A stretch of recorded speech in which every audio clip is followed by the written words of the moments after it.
Damaikan hati, sejukkan jiwa. 107,7 FM Radio Suara Nabawi Pasuruan.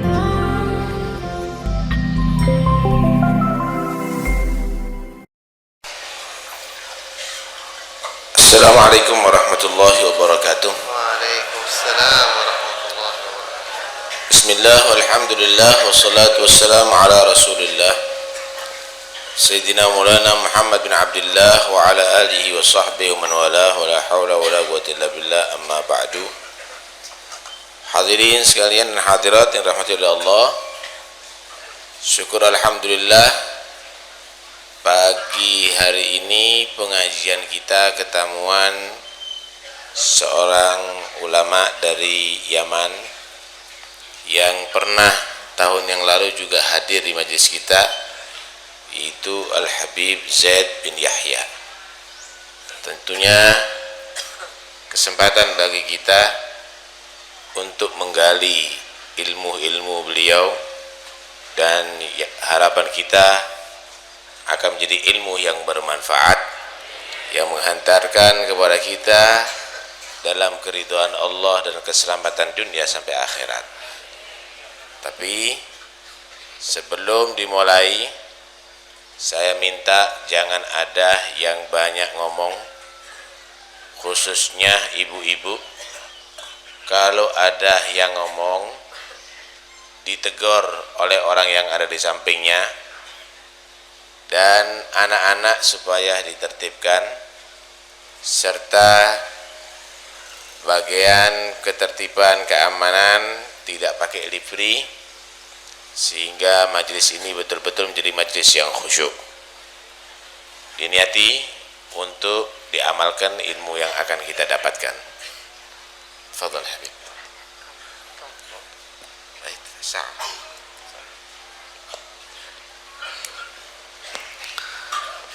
Alhamdulillahi Rabbil Alamin, wassalatu wassalamu ala Sayyidina Muhammadin ashrafil anbiya'i wal mursalin, وعلى آله الطاهرين وأصحابه الغر الميامين وعلى التابعين لهم بإحسان إلى يوم الدين وعلينا معهم وفيهم برحمتك يا أرحم الراحمين.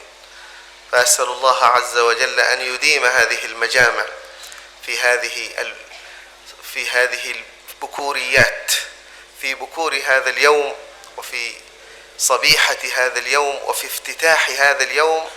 أسأل الله عز وجل أن يديم أمثال هذا المجلس حتى يكون افتتاحا لأشهركم وافتتاحا لأعوامكم بالخيرات وبالمسرات وبكل ما ينفعكم في هذه الدنيا والآخرة.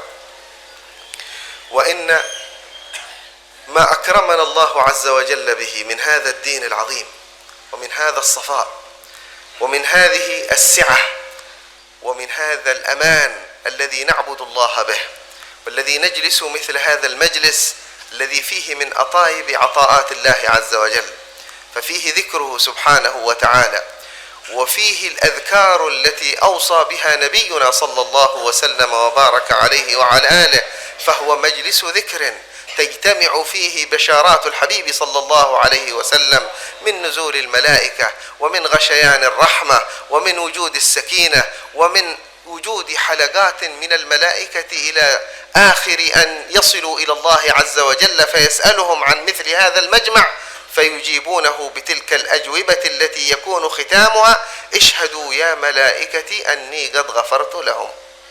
حتى أن الملائكة تتساءل تقول: يا رب، قد لا يكونون كلهم على مقصد الرضا لك وعلى مقصد الإخلاص لك، قد يكون بعضهم مارا فاستحى فجلس، وقد يكون لبعضهم حاجة أخرى من طلب إنسان في هذا المجمع أو رؤيته أو غير ذلك. فيقول الله عز وجل من بركة حضار مجالس ذكره وحضار مجالس القرب منه سبحانه وتعالى، يقول: وله قد غفرت له. حتى من لم تخلص نيته في حضور هذا المجلس، ما دام قد حضر مع أصحاب الذكر وما دام قد حضر مع هؤلاء المحبوبين لدي، يقول: وله قد غفرت، هم القوم لا يشقى بهم جليسهم. فنسأل الله وإياكم أن نحوز أوفر نصيب يناله أهل الذكر من الله عز وجل. Setelah mengaturkan salawat dan salam kepada Nabi Muhammad sallallahu alaihi wasallam, beliau menyatakan kita bersyukur kepada Allah dan selalu memohon kepada Allah supaya perkumpulan kita, pertemuan kita di majlis seperti ini selalu Allah jaga dan langgengkan sampai seterusnya. Bagaimana tidak di saat ini kita semuanya membuka hari kita dengan berzikir kepada Allah, dengan menggali ilmunya Rasulullah, berkumpul tiada lain kecuali untuk mendapatkan ilmu yang bermanfaat, dan ini insyaallah akan menjadi satu pembuka daripada kebahagiaan, daripada kebaikan, daripada kesuksesan dunia sampai akhirat kita insyaallah. Dan ini anugerah daripada Allah Subhanahu wa taala bagi kita menghadiri majlis seperti ini. Majlis yang di situ ada zikir kepada Allah Subhanahu wa taala, majlis turunnya rahmat Allah Subhanahu wa taala, barakah daripada Allah, majlis yang mendatangkan kabar-kabar gembira daripada Rasulullah sallallahu alaihi wasallam. Dengan menghadiri majlis ini akan diliputi dengan rahmat Allah, akan diberikan ketenangan jiwa bagi orang yang menghadirinya. Dalam majlis ini dihadiri para malaikat Allah, dan Allah selalu akan menyebut nama orang yang menghadiri majlis ini di hadapan para malaikatnya. Majlis yang dikatakan juga oleh Nabi sallallahu alaihi wasallam, orang yang menghadirinya para malaikat Allah Subhanahu wa taala ditanya oleh Allah, untuk apa mereka menghadiri? Untuk memuji, untuk bertasbih, untuk berzikir kepada Allah Subhanahu wa taala, yang akhirnya hasilnya semua permohonan mereka diterima oleh Allah. Semua harapan mereka dikabulkan oleh Allah Subhanahu wa taala. Bahkan siapapun yang hadir, walaupun memang di antara yang hadir itu niatnya mungkin kurang benar, tapi karena bergabung dalam majlis yang baik, maka mereka pun diterima oleh Allah Subhanahu wa taala. Para malaikat memberi kabar kepada Allah, ya Allah, enggak semuanya niatnya benar, enggak semuanya niatnya mencari ilmu, enggak semuanya niatnya tadi itu adalah untuk mencari kebaikan. Ada yang hadirnya karena malu, ada yang hadirnya karena perlu, ada yang hadirnya karena menyisihkan waktu. Maka Allah Subhanahu wa taala menjawab, walahu qad ghafartulah, tetap aku Allah akan mengampuni dosanya dia. Kenapa? Karena mereka mau berkumpul dengan orang-orang yang soleh, mereka mau berkumpul dengan orang-orang yang baik. Humul qaum la yashqa bihim jalisuhum, mereka adalah kelompok manusia, siapapun yang mau bergabung tidak boleh menjadi celaka dan tidak boleh menjadi mereka tadi itu diazab oleh Allah Subhanahu wa taala.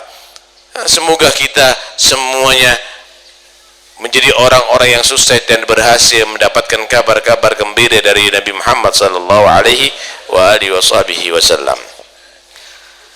لكن هذه النعمة ما نلناها إلا بجهاد حبيب الله محمد صلى الله وسلم وبارك عليه وعلى آله، الذي لقي في سبيل هذا الدين أشد العنت، الذي قيل عنه صلوات ربي وسلامه عليه أنه صابئ، وأنه مجنون، وأنه ساحر، وما أن يذهب إلى الكعبة المشرفة ليسجد بين يدي الله عز وجل حتى يأتي أرباب الكفر ليضعوا الأوساخ على ظهره صلى الله وسلم وبارك عليه وعلى آله، فتأتي ابنته الزهراء البتول لتنظف ظهر حبيب الله محمد صلى الله وسلم وبارك عليها.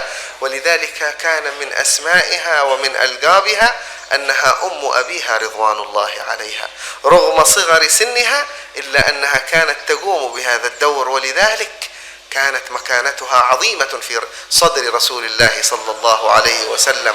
كان إذا دخل إلى مجلس فيه فاطمة قبلها بين عينيها صلوات ربي وسلامه عليه وقال فاطمة بضعة مني، أي قطعة مني يرضيني ما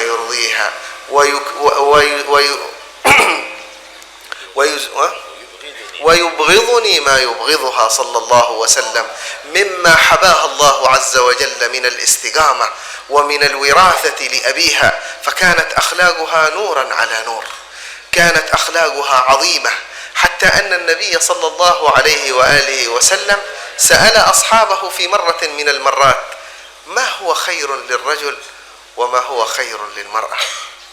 فما أجابوا وتفرق المجلس، فذكر لها سيدنا علي بن أبي طالب سؤال رسول الله صلى الله عليه وسلم، فقالت له: خير للرجل أن لا يرى امرأة وخير للمرأة أن لا ترى رجلا، أي خير للرجل أن لا يرى في المرأة نظرة شهوة تخالف شرع الله عز وجل التي قال عنها: قل للمؤمنين يغضوا من أبصارهم، وخير للمرأة أن لا ترى رجلا، أي أن لا تنظر إلى رجل، كما حرم الله النظر بالاحتقار، وحرم الله النظر بالتكبر، وحرم الله النظر بالاستهزاء، حرم النظر بالشهوة من كل جنس إلى الآخر. فعندما حضر المجلس سيدنا علي بين يدي رسول الله وأعاد النبي السؤال، فأجاب سيدنا علي بجواب سيدتنا فاطمة رضي الله عنها وأرضاها، فقال النبي صلى الله عليه وسلم: من أين لك هذه الإجابة يا علي؟ إمامنا الإمام سيدنا علي بن أبي طالب باب مدينة العلم، لكنه أخذ هذه الفائدة من بضعة الحبيب صلى الله عليه وسلم، من سيدة نساء العالمين، فقال له: من فاطمة؟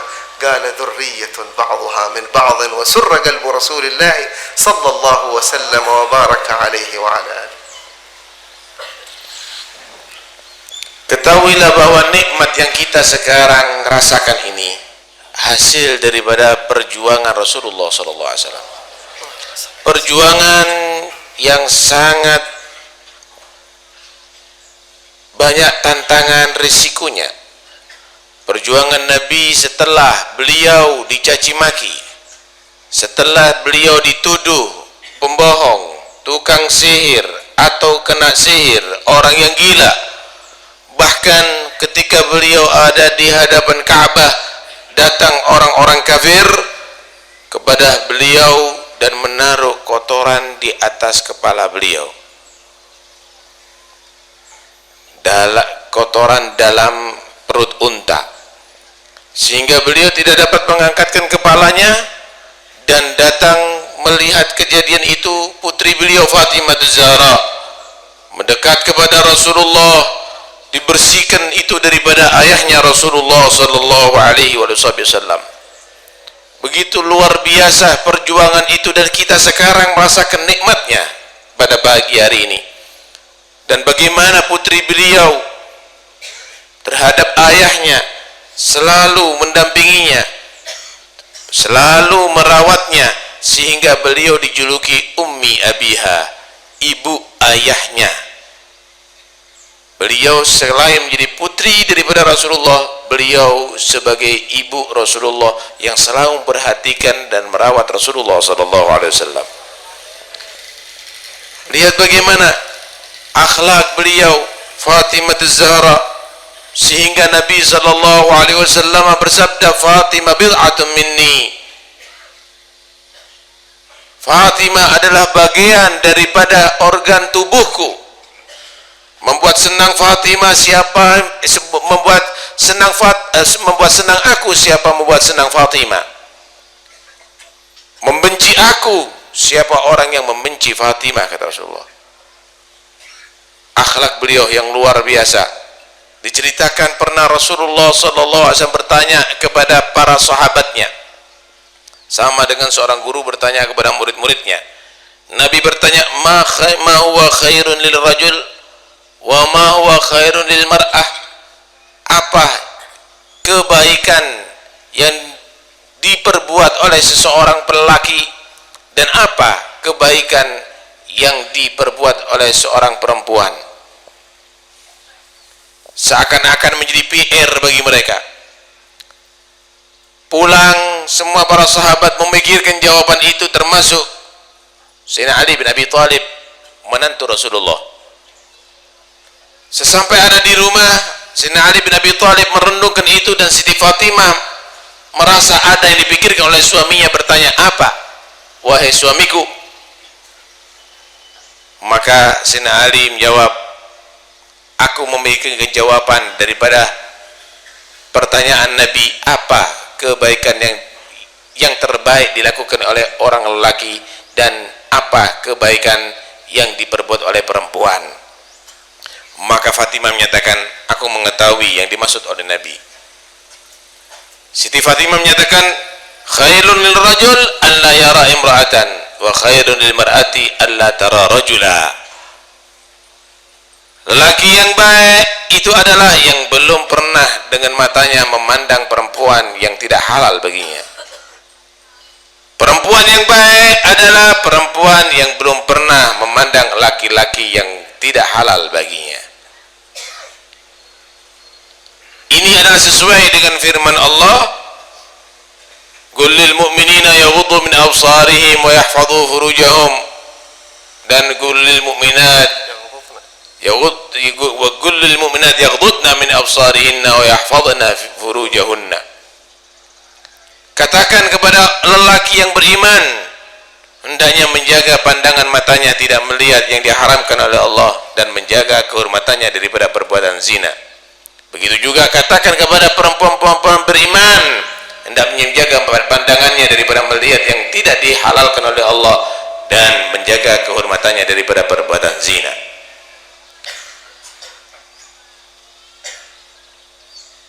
Memang Islam melarang kita dengan pandangan ini banyak sekali, di antara memandang orang dengan meremehkan mereka, memandang orang dengan pandangan kesombongan daripada dirinya, begitu juga memandang orang dengan syahwat yang bukan halal baginya.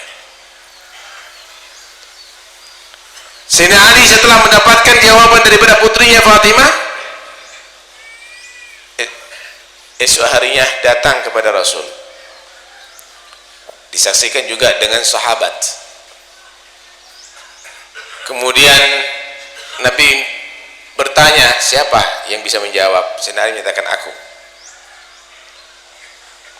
Sayyidina Ali bin Abi Thalib memang dikenal dengan Madinatul Babul Ilm, pintu daripada ilmu.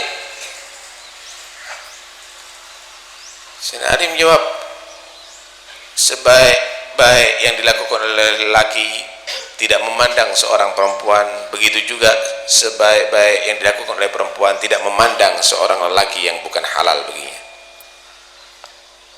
Nabi senyum dan Nabi berkata, pasti itu jawaban dari putriku Fatimah. Ali, pasti itu jawaban daripada putriku Fatimah.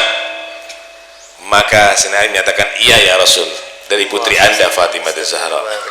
Nabi senang dan Nabi menyatakan, durriyatun ba'duha min ba'd. Memang turunan satu sama lain pasti ada hubungan, yaitu yang aku maksud jawabannya, kata Rasulullah SAW. ومن حب هذه السيدة رضوان الله عليها للستر والعفة أوصت أن تكفن ويصلى عليها ليلا، ويظن بعض الجهلة أن لذلك سبب من الأسباب التي تخطر ببال الغافلين والجاهلين، ولا يدرون أنها أستاذة أهل العفة الحريصة على الستر حتى بعد وفاتها رضوان الله عليها، فكان اختيارها لهذا الوقت لأنه أستر حتى لجسمها وهو مكفن رضوان الله عليها. Fatimah az-Zahra adalah guru bagi wanita-wanita yang taat kepada Allah. Beliau belum pernah tampak sedikit pun daripada anggota badannya oleh lelaki yang tidak halal baginya. Saking menjaganya sampai beliau itu berpesan, tutup anggota badanku ketika aku mati. Dahulu itu kelihatan mayitnya, nggak ada keranda, ditutup dengan selimut begitu aja, bentuknya kelihatan. Tutup aku dengan keranda, maksudnya, dan kuburkan aku di malam hari, jangan banyak dikabarkan kepada orang-orang yang lain. Itu sebenarnya adalah karena untuk menjaga bentuk tubuhnya tidak disaksikan oleh siapapun yang bukan halal baginya, walaupun mati wasiat begitu.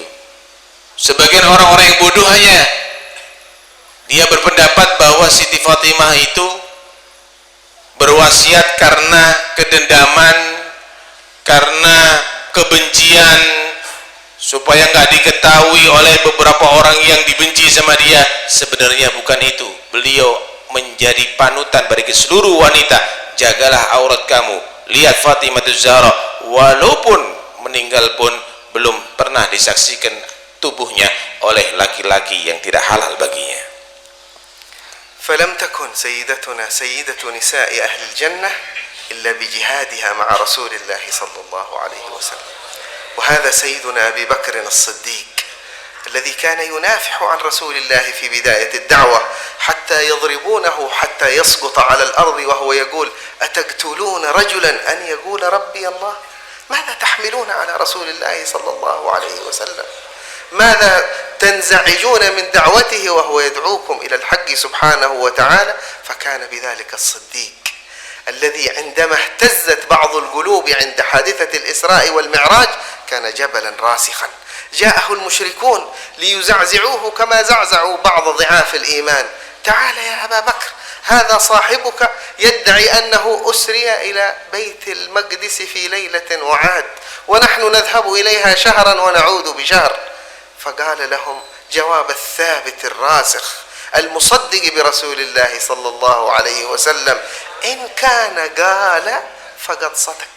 إن خرجت هذه اللفظة من رسول الله، وينبغي لكل واحد منا أن تكون هذه عقيدته، أي لفظة إن صحت عن رسول الله صلى الله عليه وسلم فهي حق، إن كان قال فقد صدق.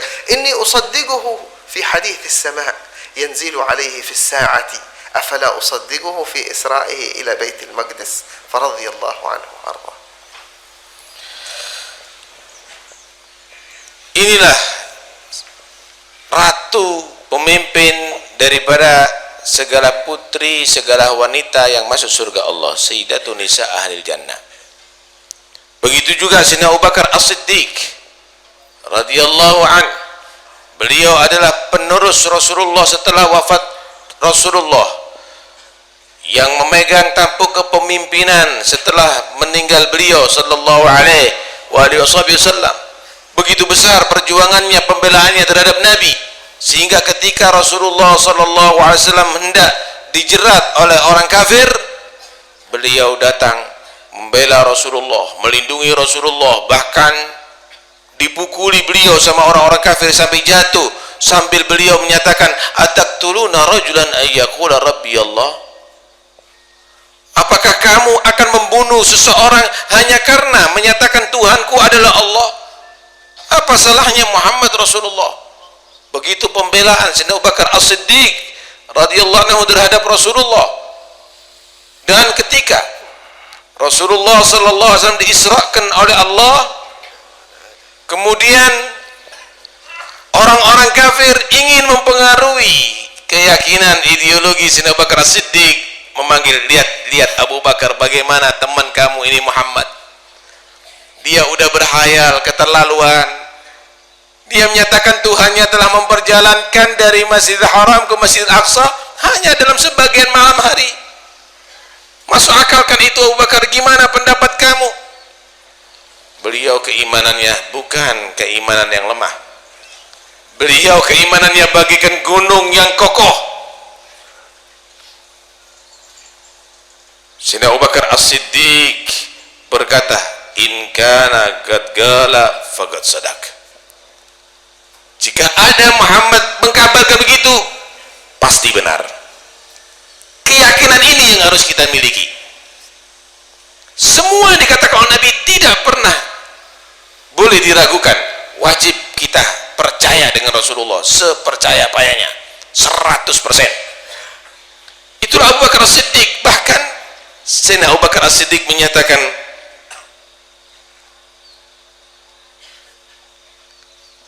jika Muhammad memberikan kabar tentang masalah langit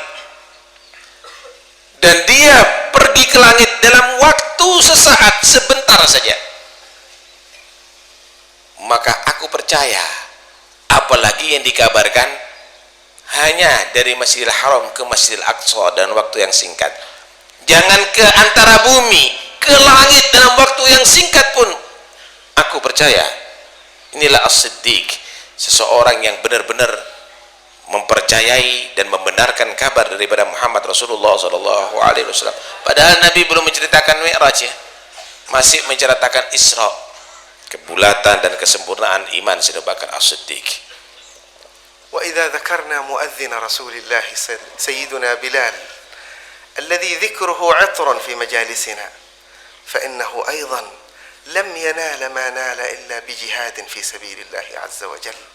كان مالكه يجره إلى صحراء مكة وهي من أشد البقاع حرارة في شدة الظهيرة، ويضع عليه الحجارة الكبيرة ويطلب منه أن يترك دين الإسلام وأن يكفر بدين الإسلام، ولكنه لا يعطر لسانه ولا يذكر بلسانه إلا الحق سبحانه وتعالى، فيغيظ هذا الكافر بقوله أحد أحد أحد أحد، لأنه يطرب بذكر الأحد سبحانه وتعالى، ولأن ذكره لله عز وجل يزيده قوة ويزيده صلابة، وبقي على هذا الحال حتى استنقذه سيدنا أبي بكر الصديق فاشتراه واعتقه حرا في سبيل الله.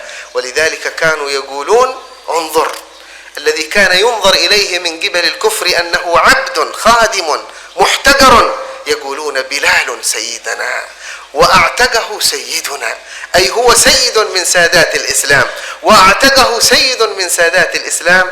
وسيدنا أبي بكر الصديق كان جهادهم عملية، وكان جهادهم مالية، وكان جهادهم قولية، كانوا يبذلون كل ما آتاهم الله عز وجل لأجل الله. ونحن لا نذكر هذه القصص لمجرد التسلي، وإنما لنأخذ العبرة ولكي تنطلق منا أعمال تشابه أو تتبع هؤلاء الجبال. Dan juga bagaimana perjuangan sahabat Bilal.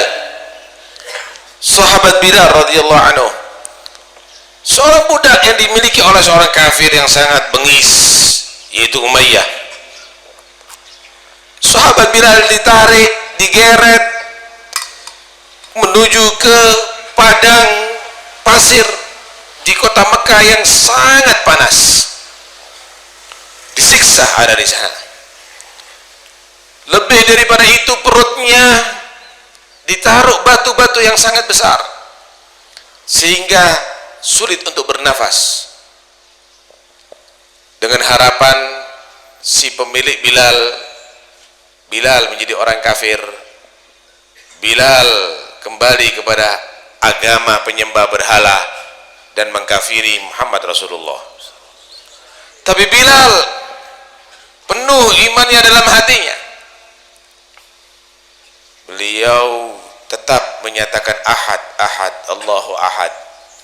Hanya satu Tuhan, hanya satu Tuhan, Allah yang maha satu. Kalimat itu membuat si pemilik Bilal marah. Begitu marahnya semakin sadis menyiksanya, sampai nyaris Bilal mati, meninggal dunia. Siapa yang datang ketika itu menebus Bilal?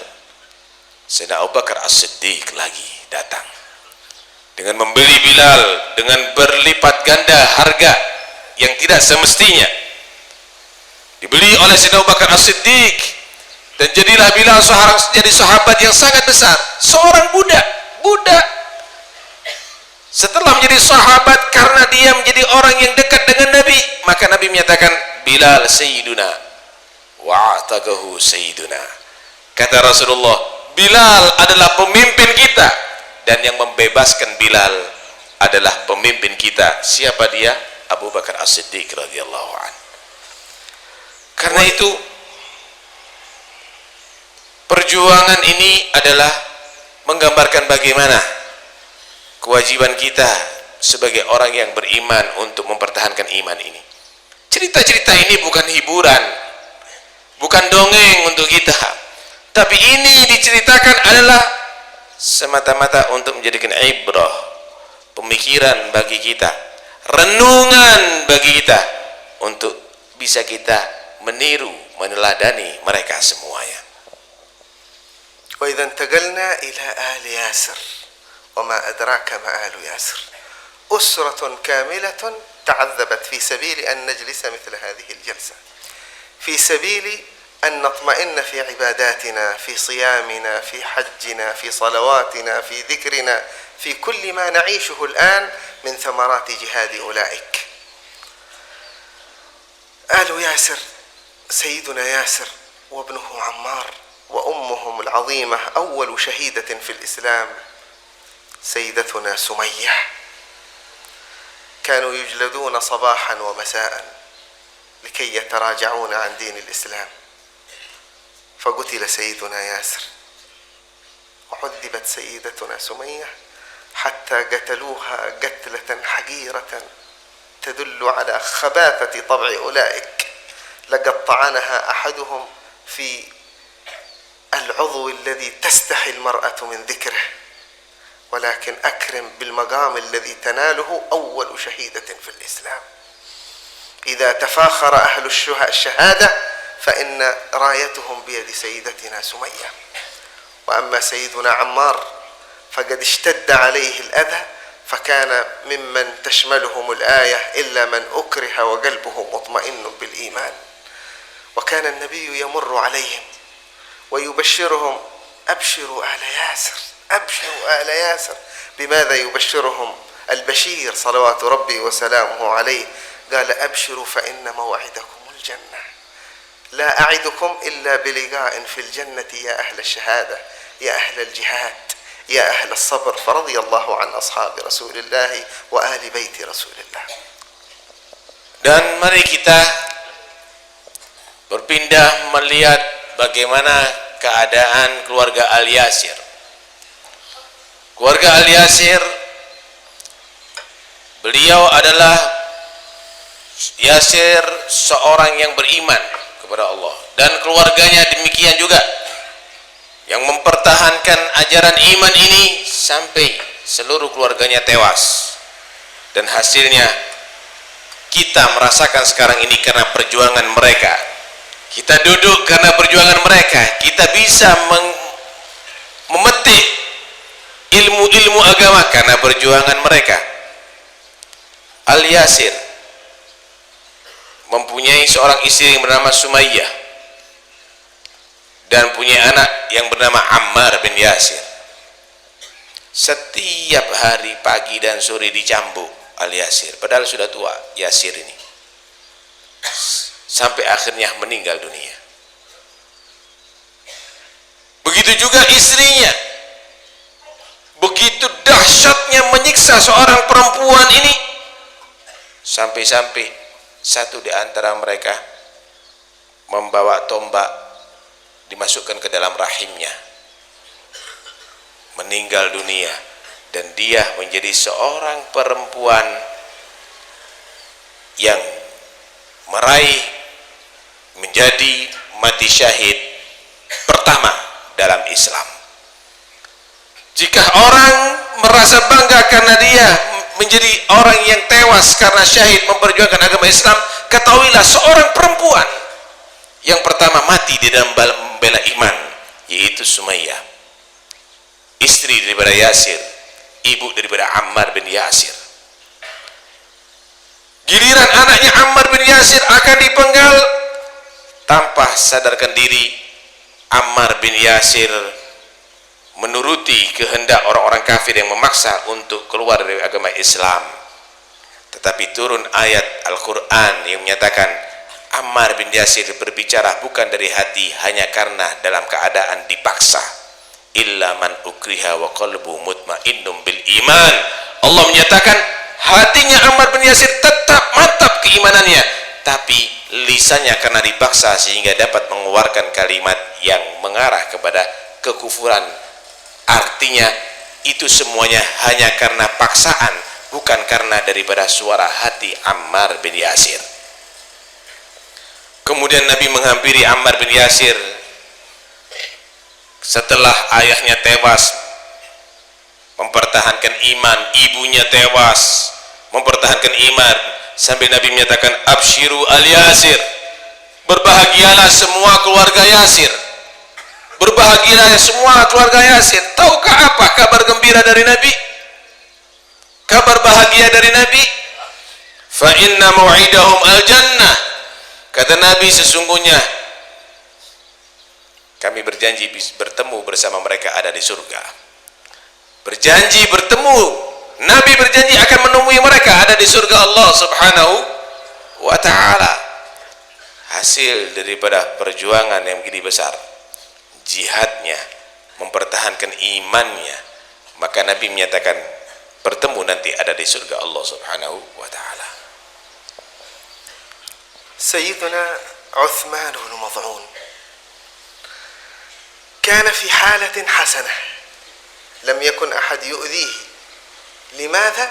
لأنه دخل في حماية كافر هو الوليد بن المغيرة، فكان يشاهد أصحاب رسول الله يتعذبون ويشاهدهم يؤذون، فلم تطب نفسه أن لا يشاركهم في هذا العذاب، فذهب إلى الوليد وقال أشهد أنك وفيت في جوارك، لكني أريد أن أرد جوارك عليك. لماذا؟ هل أذاك أحد؟ لا، ولكني أريد أن أكون في جوار الله عز وجل. قال كما أجرتك أمام الناس فاذهب إلى الكعبة ورد علي جواري أمام الناس حتى يعلم أهل مكة أنك قد خرجت من جواري. فذهب إلى الكعبة وجمع الناس وقال اشهدوا أن الوليد وفى في جواره لي، ولكني رددت عليه جواره لأني أريد أن أكون في جوار الله عز وجل. بعد هذه الحادثة سيدنا عثمان حضر مجلسا للكفار جاء فيه الشاعر لبيد يلقي قصيدته على أهل قريش، فكان من أبياته البيت الذي امتدح الجزء الأول منه النبي صلى الله عليه وسلم عندما قال أصدق كلمة قالها الشاعر كلمة لبيد: ألا كل شيء ما خلا الله باطل، كل ما سوى الله عز وجل فهو باطل، لأن وجوده مرهون بوجود الله عز وجل، هو خالق كل شيء، كل شيء غير الله أصله العدم ومصيره الإضمحلال، ولا يبقى إلا ما أراد الله عز وجل بقاءه. ألا كل شيء ما خلا الله باطل. فعندما نطق لبيد بهذا البيت أمام قريش وأمام سيدنا عثمان قال له سيدنا لبيد صدقت. فعندما أكمل البيت قال وكل نعيم لا محالة زائل، كل أنواع النعيم ستزول. قال كذبت، نعيم الجنة لا يزول. اغتاظ لبيد قال يا معشر قريش ما اعتدنا في مجالسكم أن نؤذى وأن يرد علينا كلامنا. فقال له أحدهم هذا سفيه من مجموعة من السفهاء لا تهتم به. وارتفعت الأصوات وتلاحى سيدنا عثمان مع بعض أهل الكفر، فقام أحد أكابرهم ولطم سيدنا عثمان في وجهه لطمة أزالت بعينه والعياذ بالله، فقد عينه بهذه اللطمة الآثمة الجائرة. فقال له الوليد بن المغيرة يا عثمان ألم تكن عينك في غنى عن هذا الأذى؟ لماذا رددت علي جواري؟ لو كنت في جواري ما تعرض لك أحد بالضرب، ما زالت عينك من مكانها. قال بل يا وليد إن في عيني الأخرى لشوق لأن يصيبها في سبيل الله ما أصاب أختها. Dan kita mari sekarang mampir ke Sayyidina Utsman bin Affan. Sayyidina Utsman bin Affan radhiyallahu anhu. Utsman bin Mad'un ya, Sayyidina Utsman bin Mad'un. Sayyidina Utsman bin Mad'un radhiyallahu anhu. Beliau hidup dalam keadaan senang bahagia,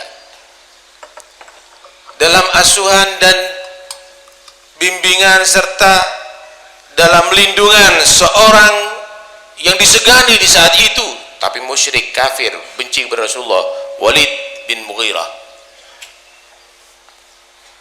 Melihat bagaimana tingkah laku orang-orang kafir yang begitu banyak mengganggu kaum muslimin, menyiksa mereka, membunuh mereka, nggak kuat.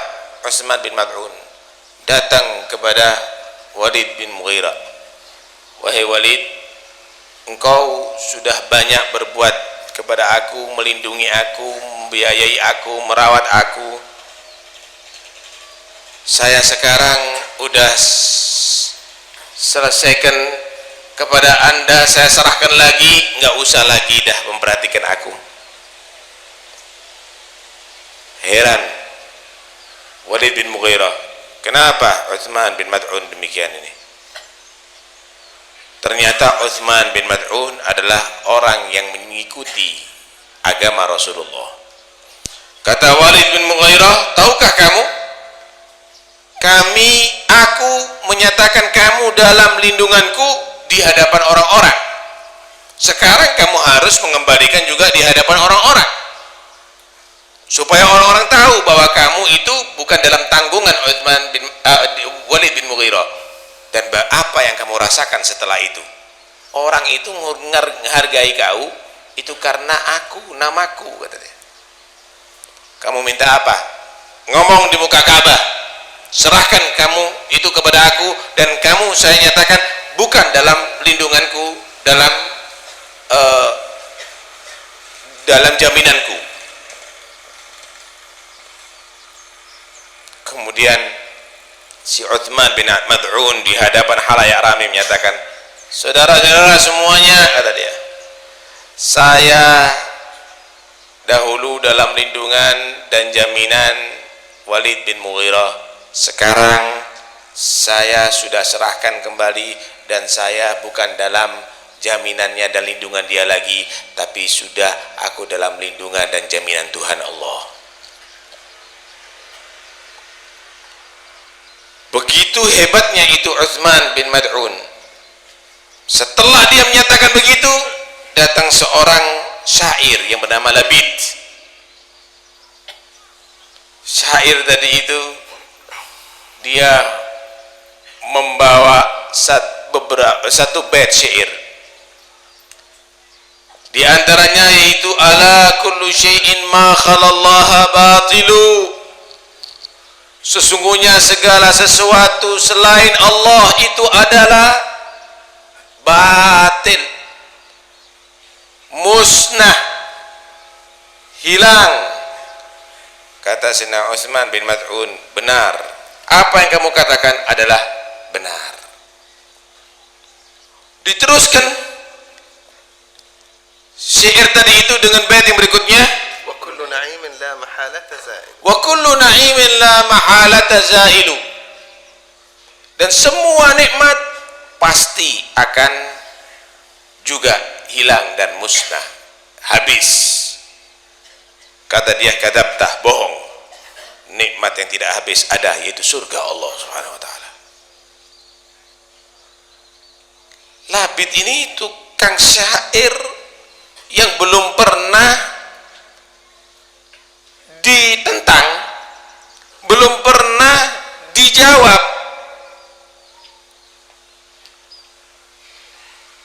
Akhirnya Labid menyatakan, orang-orang, anda lihat ini, kenapa ini Utsman bin Mad'un ini kok begini? Nggak ada satupun yang bisa menandingi aku atau menjawab aku, lah kok ini kok berani-beraninya menyalahkan aku, kata dia. Akhirnya salah satu di antara mereka sampai memberanikan diri datang ke Utsman bin Mad'un, ditempeleng dengan sangat kerasnya sampai sakit matanya, nyaris buta satu matanya, tempeling kena matanya. Tertawa si Walid bin Mughirah. Kata Walid bin Mughirah, tuh lihat, belum lama kamu tadi itu keluar daripada jaminanku dan perlindunganku, sekarang kamu sudah kena tempeleng mata kamu begini.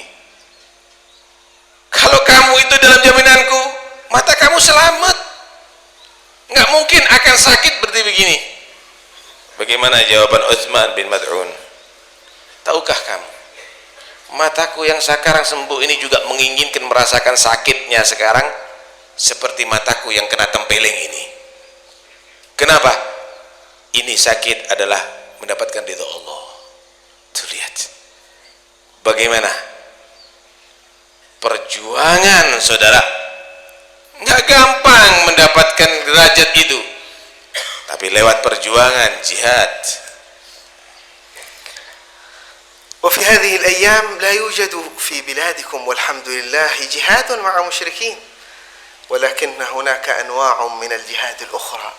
يقول النبي صلى الله عليه وسلم عندما عاد من غزوة: رجعنا من الجهاد الأصغر إلى الجهاد الأكبر، أي جهاد النفس.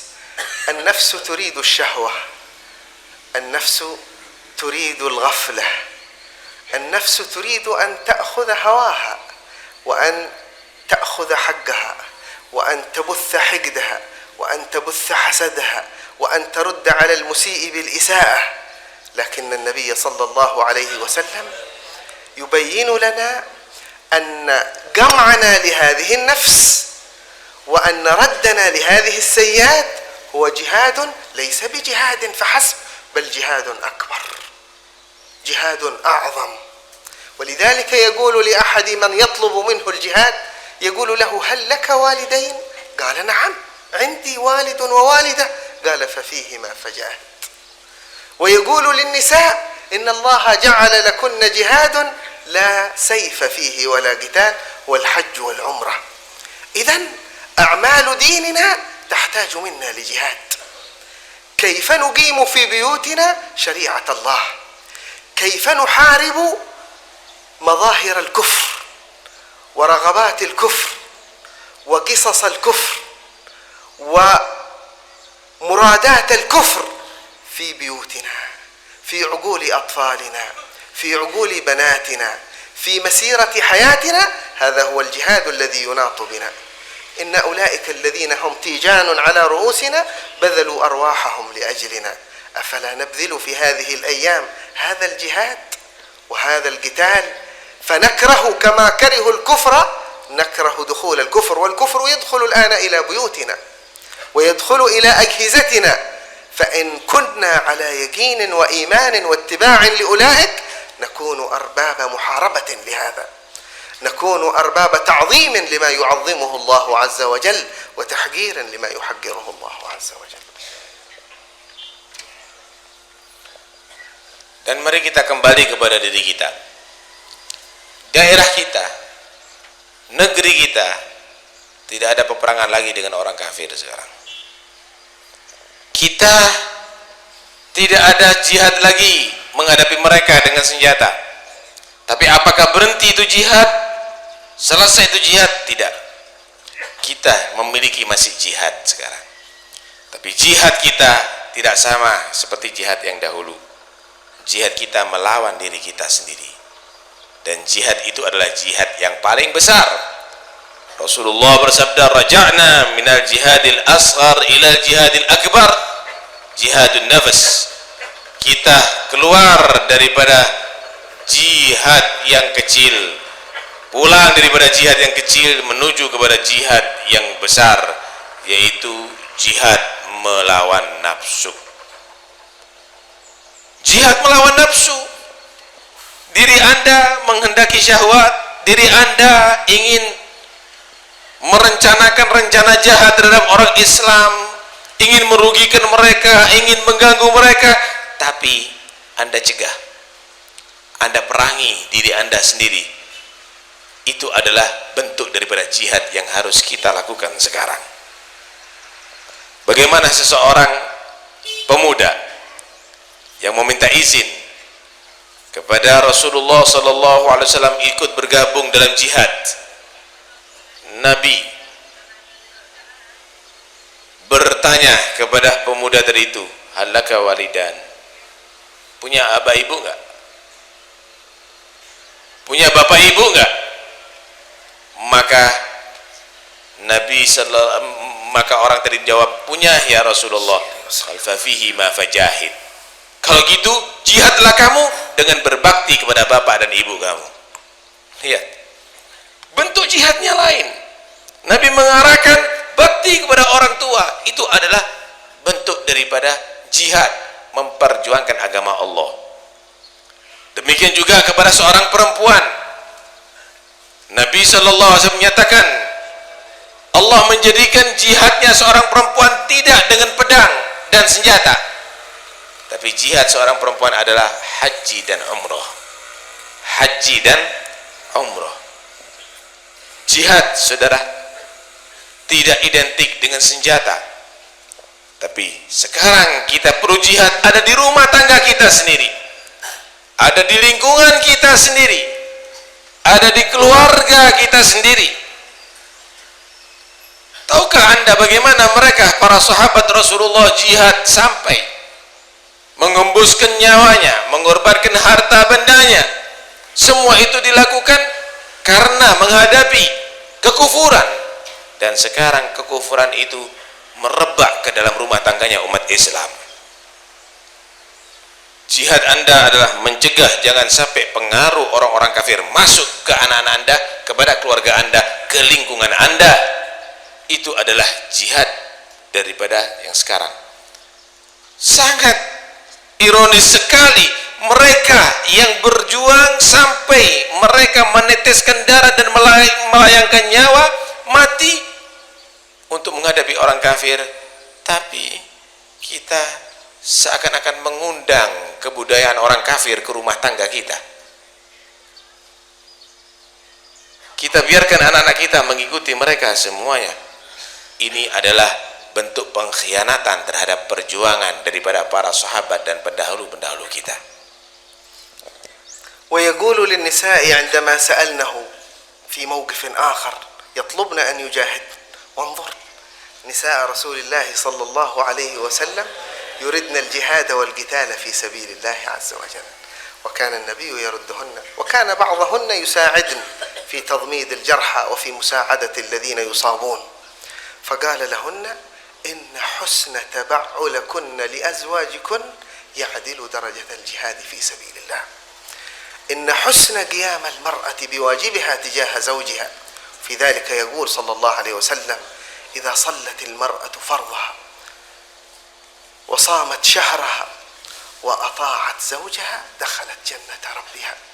ويوصي الرجال أيضا بأن يجعل رتبة الخيرية ورتبة الفوقية بحسن العشرة مع الأزواج، فيقول خيركم لأهله وأنا خيركم لأهلي صلوات ربي وسلامه عليه، حتى أنه كان مرة جالس مع زوجاته صلى الله عليه وسلم وارتفعت أصواتهن، وعندما أحسسن بمجيء سيدنا عمر انخفض صوتهن، فقال لهن يا عدوات أنفسكن كنا ترتفع أصواتكن أمام رسول الله، وعندما سمعتنني أخفضتن أصواتكن قلنا لأنك شديد غليظ، ولكن رسول الله صلى الله عليه وسلم ليس بالشديد وليس بالغليظ، لكنه كان خير الخلق كما قال وأنا خيركم لأهلي صلوات ربي وسلامه عليه. هذا جهاد، أداء الرجل لواجبه تجاه زوجته، وأداء الزوجة لواجبها تجاه زوجها، أداء القريب لرحمه، صلة صاحب الرحم لأرحامه، قيام حق الجار، قيام كل مسلم تجاه أخيه المسلم بواجبه، هذا هو الجهاد المنوط بنا. ومجيئكم لهذا المجلس في هذه الساعة من كل أسبوع هو نوع من أنواع الجهاد في سبيل الله، لكن ينبغي أن تصلوه بما يجري في بيوتكم وبما يجري في أعمالكم وبما يجري في حياتكم، حتى لا نلغي ما بنيناه في هذه الساعة. Beberapa perempuan datang kepada Rasulullah. Mereka menuntut untuk diizinkan jihad. Laki-laki kenapa bisa berjihad? Kami perempuan kok nggak berjihad? Kok di dalam rumah? Emansipasi ini ya. Ini menuntut untuk kesamaan. Sama kan? Kita juga ingin juga menjadi mujahid. Bagaimana jawaban Rasulullah? Inna husnat taba'ul minkunna bi azwajikunna jihadun fi sabilillah. Bersikap baik, sopan, melayani suami itu adalah jihad fi sabilillah, sama dengan jihad fi sabilillah. Lihat bagaimana Rasulullah mengarahkan perempuan. Bersikaplah baik, layani suami dengan baik, akhlaklah baik terhadap suami kamu. Itu adalah bentuk jihad fi sabilillah. Inilah yang harus dilakukan oleh setiap perempuan. Enggak perlu demonstrasi ada di jalan-jalan, ibu-ibu. Akhlaknya Anda yang baik, sopan terhadap suami Anda, itu adalah jihad fisabilillah. Rasulullah juga bersabda, "Idza shallatil mar'atu khamsaha wa shamat syahraha wa ata'at ba'laha wa hafizat farjaha dakhalatil jannah min ayyi abwabiha sya'at." Jika seorang perempuan cukup sholat 5 waktu, nggak pakai sholat sunnah dah, cukup puasa Ramadan, nggak pakai puasa sunnah, tapi bagus sikapnya, sopan, pelayanannya baik terhadap suaminya, dan menjaga kehormatannya daripada perzinaan, dijamin sama Nabi, masuk pintu surga mana yang ia akan kehendaki akan dikabulkan oleh Allah. Lihat bagaimana. Inilah jihad bagi seorang perempuan. Begitu juga bagi suami. Jihad seorang lelaki adalah juga bersikap baik, rahmat terhadap suami. Lihat baginda Rasulullah menyatakan, khairukum khairukum li ahli wa ana khairukum li ahli. Sebaik-baik kamu laki-laki adalah yang paling bagus sikapnya terhadap istri-istrinya, dan aku adalah laki-laki yang paling bertanggung jawab dan baik terhadap istriku, kata Rasulullah. Sikap baik terhadap istri itu adalah juga jihad. Diceritakan terjadi ada perempuan di rumah Rasulullah, mereka lagi asyik senang, dan Nabi SAW hadir, ada di rumah itu, ada di rumah itu. Ada yang sampai terangkat suaranya. Nggak lama datang Sayyidina Umar bin Khattab, diam, nggak ada yang mengangkat suaranya. Sayyidina Umar marah, ini ada Nabi berani mengangkat suara, ada aku kok dia tadi itu merendahkan suara, seakan-akan lebih mengunggulkan Sayyidina Umar. Marah Sayyidina Umar, ya aduwat anfusihin, perempuan-perempuan yang dia menjadi musuh dirinya sendiri, maksudnya kok salah bener kamu itu, seakan-akan begitu. Ada Rasulullah, inti angkat suaranya kamu. Ada aku, kok kamu rendahkan suara kamu? Kata mereka, kamu keras Umar, inti kasar, kamu kasar. Rasulullah halus, Rasulullah lemah lembut. Lihat bagaimana sikap yang demikian, inilah yang juga bentuk daripada jihad fisabilillah. Marahnya Sayyidina Umar bukan karena apa? Karena melihat perempuan ini seakan-akan lebih menghargai Umar daripada Rasulullah. Seharusnya tidak demikian, tapi yang membuat mereka tadi itu bisa mengungkapkan kegembiraannya adalah karena lemah lembut Muhammad Rasulullah SAW. Karena itu jihad ini yang harus kita terapkan dalam kehidupan kita, saudara. اللهم لا تجعل لنا في مجلسنا هذا ذنبا إلا غفرته ولا مريضا إلا شفيته ولا حاجة من حوائج الدنيا والآخرة إلا قضيتها. أسأل الله عز وجل أن يقبل مجلسنا هذا، وأن لا يقطع حاضر من حاضريه عن هذا المجلس وعن أمثاله من مجالس الذكر والفضل والخير. وأسأل الله عز وجل موجبات رحمته وعزائم مغفرته والسلام من كل إثم والغنيمة من كل بر والفوز بالجنة والنجاة من النار، وأن تمتلئ قلوبنا بحب الله وحب رسوله وحب أصحاب رسول الله صلى الله عليه وسلم وأهل بيته وذكر سيرهم في البيوت، وأن لا تنتشر في البيوت إلا هذه السير العظيمة. وأسأل الله عز وجل أن يبارك في الحاضرين وفي أولادهم وفي ذراريهم وفي أعمالهم، وأن يوسع لهم الأرزاق الحسية والمعنوية، وأن يتولاهم بما تولى به الصالحين، وأن يسقينا والجميع من كف الحبيب محمد صلى الله عليه وسلم شربة هنيئة مريئة لا نظمأ بعدها أبدا. وأن يجعل آخر كلامنا من الدنيا لا إله إلا الله محمد رسول الله صلى الله عليه وسلم.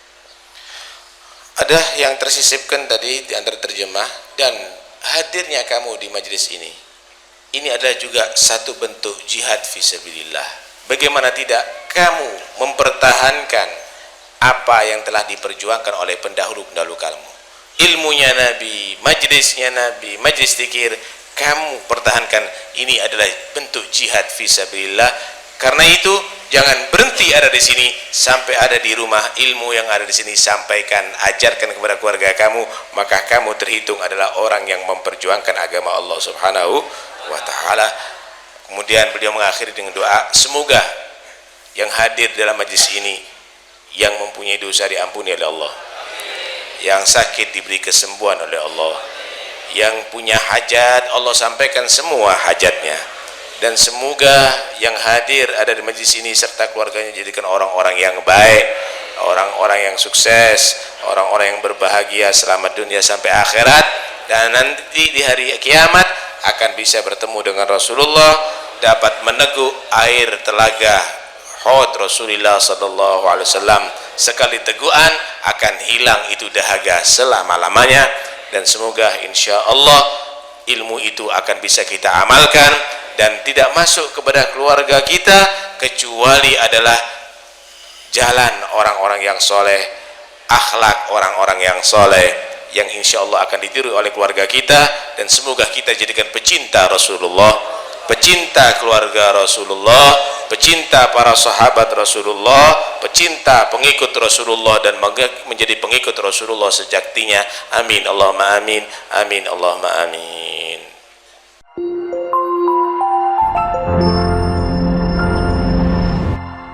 Damaikan hati, sejukkan jiwa. 107,7 FM Radio Suara Nabawi Pasuruan.